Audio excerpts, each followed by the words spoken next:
혹시 여러분의 삶이 그저 무작위적이고 혼란스러운 사건들의 연속처럼 느껴진 적이 있으신가요? 마치 통제할 수 없는 외부 환경의 희생자가 된 것처럼 말입니다. 우리는 종종 성공, 행복, 사랑과 같은 것들이 운이나 우연, 혹은 외부의 힘에 의해 결정된다고 믿도록 길들여졌습니다. 하지만 만약 이 모든 것이 진실이 아니라면 어떨까요? 만약 현실이 여러분에게 무작위로 일어나는 것이 아니라 여러분의 의식과 끊임없이 대화하고 있는 것이라면요. 이 영상은 바로 그 점에 대해 이야기하고자 합니다.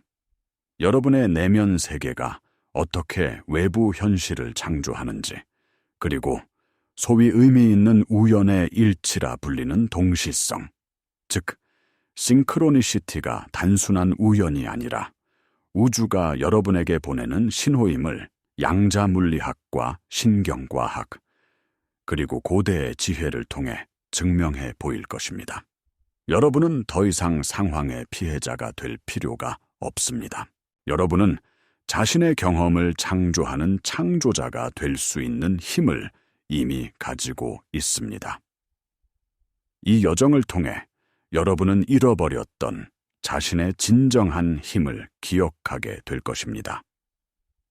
우리가 겪는 현실이 우리의 내면 상태를 반영하는 거울이라는 개념을 이해하는 열쇠는 바로 동시성, 즉 싱크로니시티에 있습니다.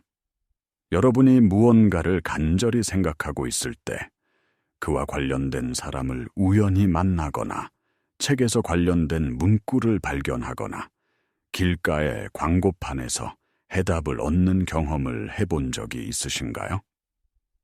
대부분의 사람들은 이것을 그저 기분 좋은 우연으로 치부해버립니다. 하지만 양자적 관점에서 보면 이것은 우연이 아닙니다. 이것은 여러분의 내면 의식과 외부 세계가 공명하고 있다는 명백한 증거입니다. 신비가 내빌 고다드는 소원이 이미 이루어졌다는 느낌을 유지하는 것이 중요하다고 강조했습니다. 여러분이 원하는 현실을 이미 얻은 것처럼 느끼고 그 감정 상태에 머무를 때 우주는 그 감정에 상응하는 현실을 여러분의 눈앞에 펼쳐놓기 시작합니다. 이때 일어나는 일련의 사건들을 그는 사건의 달이라고 불렀습니다. 이 사건들은 겉보기에는 무관해 보일 수 있지만 실제로는 여러분을 소망 성취로 이끌기 위해 정교하게 조직된 필연적인 과정입니다. 동시성은 바로 이 사건의 다리가 놓이고 있다는 확인 신호입니다. 여러분의 내면 주파수가 원하는 현실의 주파수와 동기화되기 시작했다는 우주의 응답인 셈입니다. 따라서 동시성을 경험할 때 그것을 가볍게 여기지 마십시오. 그것은 여러분이 올바른 길을 가고 있다는, 여러분의 내면이 현실을 창조하고 있다는 가장 강력한 증거입니다. 그렇다면 왜 우리는 항상 이 창조의 법칙을 경험하지 못하는 걸까요? 왜 여전히 원치 않는 현실 속에서 고통받는 것처럼 느껴질까요? 그 해답은 우리의 잠재의식에 있습니다. 신경과학에 따르면 우리의 하루 중 95%는 의식적인 마음이 아닌 잠재의식에 의해 지배됩니다. 잠재의식은 우리가 어린 시절부터 쌓아온 모든 경험, 감정, 신념을 저장하는 거대한 데이터베이스와 같습니다. 특히 강렬한 감정이 동반된 기억은 잠재의식에 깊이 각인되어 우리의 정체성을 형성합니다. 예를 들어 과거에 여러 번 실패를 경험하고 그때마다 깊은 좌절감을 느꼈다면 여러분의 잠재의식은 나는 실패하는 사람이라는 프로그램을 설치합니다. 그러면 의식적으로 아무리 성공을 원하고 노력해도 95%의 힘을 가진 잠재의식은 끊임없이 실패라는 현실을 재현해낼 것입니다. 이것이 바로 우리가 변화하기 어려운 근본적인 이유입니다. 우리는 새로운 현실을 창조하려는 것이 아니라 과거의 감정적 기억에 기반한 낡은 정체성을 끊임없이 재확인하고 있을 뿐입니다.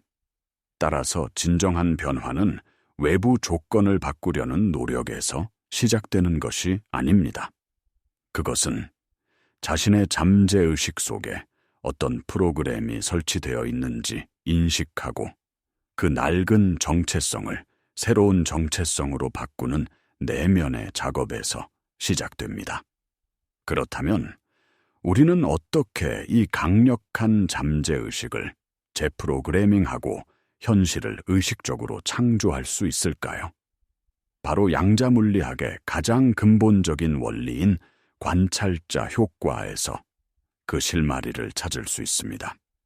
유명한 이중슬릿 실험은 밀입자, 즉 에너지의 가장 작은 단위가 관찰될 때까지는 파동의 형태로 존재하다가 관찰되는 순간 입자로 변한다는 사실을 증명했습니다. 이것이 의미하는 바는 무엇일까요? 바로 여러분의 의식이 에너지에 영향을 미쳐 현실이라는 물질로 구현해낸다는 것입니다.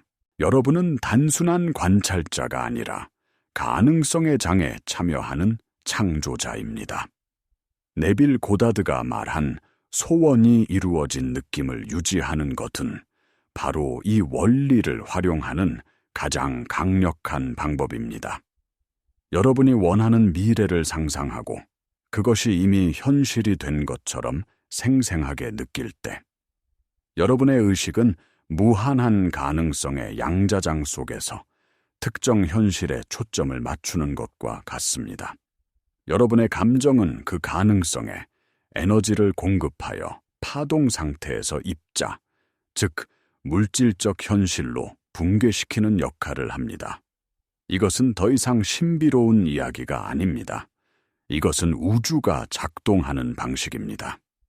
여러분의 감정 상태가 바로 여러분의 현실을 선택하는 도구입니다. 지금 이 순간 어떤 감정을 느끼고 계신가요? 그 감정이 바로 여러분이 내일 경험할 현실을 창조하고 있습니다. 이 개념을 더 깊이 이해하기 위해 에너지, 주파수, 그리고 진동의 원리를 알아볼 필요가 있습니다. 양자물리학에 따르면 우주의 모든 것은 근본적으로 에너지입니다. 여러분의 몸, 생각, 감정, 그리고 여러분이 원하는 모든 것들까지도 각기 다른 주파수에서 진동하는 에너지일 뿐입니다. 고대의 영적 가르침 또한 만물은 진동한다고 말하며 이와 같은 진리를 전해왔습니다. 여러분이 느끼는 감정은 여러분의 몸에서 특정한 진동 주파수를 방출합니다. 예를 들어 기쁨, 사랑, 감사의 감정은 높은 주파수에서 진동하는 반면 두려움, 분노, 슬픔은 낮은 주파수에서 진동합니다. 양자역학의 공명 원리에 따르면 비슷한 주파수를 가진 것들은 서로를 끌어당기고 증폭시킵니다. 라디오 주파수를 맞추는 것을 생각해 보세요. 특정 방송을 들으려면 라디오의 주파수를 그 방송국의 주파수와 일치시켜야 합니다. 현실 창조도 이와 똑같습니다. 여러분이 풍요로운 현실을 원한다면 여러분 스스로가 풍요의 주파수에서 진동해야 합니다. 하지만 많은 사람들이 생각으로는 풍요를 원하면서도 감정적으로는 결핍과 불안을 느낍니다. 이렇게 생각과 감정이 일치하지 않는 상태를 비일관성이라고 합니다. 이 비일관적인 상태는 양자장의 혼란스러운 신호를 보내기 때문에 우주는 여러분이 진정으로 원하는 것이 무엇인지 알 수 없습니다. 그 결과 여러분은 뒤죽박죽인 현실을 경험하게 되는 것입니다.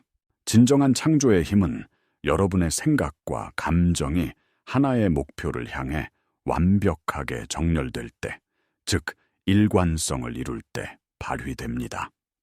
여러분의 존재 전체가 원하는 현실의 주파수와 공명할 때 우주는 그에 응답할 수밖에 없습니다. 이제 이 원리들을 여러분의 일상에 통합할 구체적인 방법을 알려드리겠습니다. 가장 강력한 도구 중 하나는 수정 기법, 리비전입니다. 이것은 하루를 마감하며 그날 있었던 일 중 마음에 들지 않았던 사건을 원하는 대로 다시 쓰는 정신적 훈련입니다. 예를 들어 오늘 직장에서 상사에게 부당한 비판을 받아 기분이 상했다고 가정해 봅시다. 잠자리에 누워 그 장면을 다시 떠올리되 이번에는 상사가 여러분을 칭찬하고 격려하는 장면으로 바꾸어 상상하는 것입니다. 중요한 것은 단순히 장면을 바꾸는 것을 넘어 그때 느껴졌을 기쁨과 만족감, 자부심과 같은 긍정적인 감정을 지금 여기서 생생하게 느끼는 것입니다. 이 수정 기법이 강력한 이유는 무엇일까요?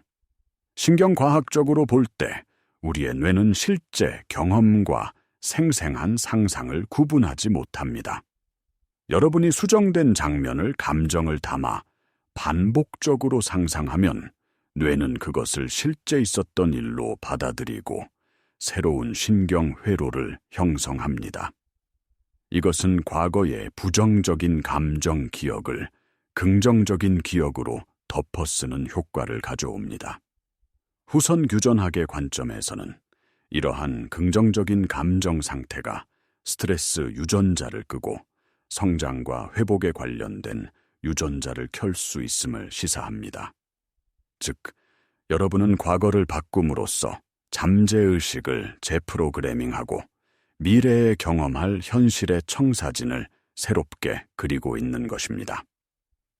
오늘 밤 잠들기 전 단 하나의 사건이라도 좋으니 수정 기법을 시도해 보세요. 그리고 어떤 변화를 느끼셨는지 댓글로 공유해 주세요. 여러분의 경험이 다른 분들에게 큰 영감이 될 것입니다. 이러한 내면의 작업을 시작할 때 가장 큰 장애물은 바로 의심입니다. 3차원의 현실 세계가 즉시 변하지 않을 때 우리는 쉽게 좌절하고 낡은 믿음으로 돌아가려는 경향이 있습니다. 이게 정말 효과가 있을까? 역시 나는 안 돼와 같은 생각들이 스며들기 시작합니다. 이것은 수십 년간 형성된 잠재의식의 저항이며 지극히 자연스러운 과정입니다. 여기서 핵심은 지속성입니다. 한 번의 상상으로 현실이 바뀌기를 기대해서는 안 됩니다. 씨앗을 심고 매일 물을 주어야 싹이 트는 것처럼 새로운 감정 상태를 꾸준히 유지하고 반복해야 합니다. 이 과정을 가속화할 수 있는 가장 좋은 시간이 바로 선잠 상태, 히프노고기크 스테이트, 즉 깨어있음과 잠들음 사이의 상태입니다. 이 상태에서는 의식적인 마음의 저항이 약해지고 잠재의식의 문이 활짝 열립니다. 이때가 바로 새로운 믿음과 감정을 잠재의식에 심기에 가장 이상적인 순간입니다. 잠들기 직전 몸이 완전히 이완되고 마음이 고요해졌을 때 여러분의 소원이 이미 완벽하게 이루어진 장면을 떠올리세요. 그리고 그 성취감을 온몸으로 느끼며 잠에 드는 것입니다. 이 감정을 품고 잠이 들면 여러분의 잠재의식은 밤새도록 그 새로운 현실을 구축하는 작업을 할 것입니다. 의심이 들 때마다 기억하세요. 여러분의 감각이 보여주는 현실은 과거 생각의 결과일 뿐입니다. 여러분의 진정한 현실은 지금 여러분이 선택하고 느끼는 바로 그 상태입니다. 그 상태에 머무르는 것을 포기하지 마십시오. 결론적으로 여러분은 우주가 던져주는 주사위에 따라 운명이 결정되는 수동적인 존재가 아닙니다. 여러분은 양자장의 무한한 가능성 속에서 자신의 경험을 선택하고 창조하는 강력한 의식입니다. 현실은 여러분의 내면 상태를 비추는 거대한 거울과 같습니다. 여러분이 세상을 탓하고 외부 환경을 바꾸려 애쓰는 것은 거울에 비친 자신의 모습이 마음에 들지 않는다고 거울을 닦는 것과 같습니다. 진정한 변화는 거울 속이 아닌 거울 앞에 선 바로 여러분 자신을 바꾸는 것에서 시작됩니다. 동시성은 여러분이 내면의 주파수를 올바르게 맞추었을 때 우주가 보내는 윙크와 같은 것입니다. 그것은 여러분의 생각이 현실이 되어가고 있다는 확인 신호이자 계속 나아가라는 격려입니다. 소원이 이루어진 느낌을 유지하고 수정 기법을 통해 과거를 치유하며 선잠 상태에서 새로운 미래를 심으십시오. 의심이 찾아올 때는 이 모든 것이 과학과 고대의 지혜가 증명하는 우주의 법칙임을 기억하십시오. 여러분은 이 현실의 피해자가 아니라 설계자입니다. 이제 여러분의 위대한 힘을 되찾고 여러분이 진정으로 원하는 삶을 의식적으로 창조하기 시작할 때입니다. 이 영상이 여러분의 여정에 깊은 영감과 용기를 주었기를 바랍니다. 지금 이 순간 여러분은 어떤 현실을 창조하기로 선택하시겠습니까?